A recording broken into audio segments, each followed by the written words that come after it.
बिस्मिल्लाहिर्रहमानिर्रहीम। नींद से जागने वक्त की सुन्नतें। नींद से उठते ही दोनों हाथों से चेहरे और आंखों को मलना ताकि नींद का खुमार दूर हो जाए। जागने के बाद ये दुआ पढ़ना, अल्हम्दुलिल्लाहिल्लज़ी अहयाना बअदमा अमातना व इलैहिन नुशूर।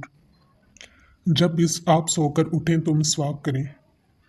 पजामा या शलवार पहनते तो अव्वल दाएं पाँव में फिर बाएं पाँव में पहनिए। कुर्ता या कमीज पहने तो पहले दाएं आस्तीन दाएं हाथ में पहनिए, फिर बाएं हाथ में बाएं आस्तीन पहनिए। इसी तरह सदरी, अचकन, शेरवानी वगैरह दाहिनी तरफ से पहनना शुरू कीजिए। ऐसे ही जूता पहले दाएं पाँव में फिर बाएं पाँव में पहनिए और जब उतारें तो पहले बाएं तरफ का उतारिए फिर दाएं तरफ का उतारिए। पानी लेने के लिए पानी के अंदर हाथ ना डिबोएं, बल्कि पहले दोनों हाथों को पहुंचों तक 3 मरतबा धो लें, तब पानी के अंदर हाथ डालें। जनाब रसूलुल्लाह सल्लल्लाहु अलैहि वसल्लम जब बैतुल खला में तशरीफ़ ले जाते तो जूता पहन कर जाते और सर ढांप कर जाते थे।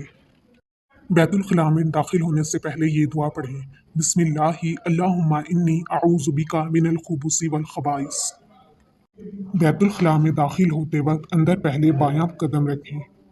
अंगूठी या किसी चीज़ पर कुरान शरीफ की आयत या रसूलुल्लाह सल्लल्लाहु अलैहि वसल्लम का नाम अक़दस लिखा हुआ हो और वो दिखाई देता हो, उसको उतार कर बाहर ही छोड़ जाना चाहिए। रफ़ा हाजत के वक़्त किबला की तरफ ना चेहरा करें ना उस तरफ को पीठ करें। जुनूबन शुमालन या टेढ़ा होकर किबला से फिर कर बैठें। रफ़ा हाजत करते हुए बिला ज़रूरत शदीद कलाम ना करें। इसी तरह ज़ुबान से अल्लाह का जिक्र भी ना करें।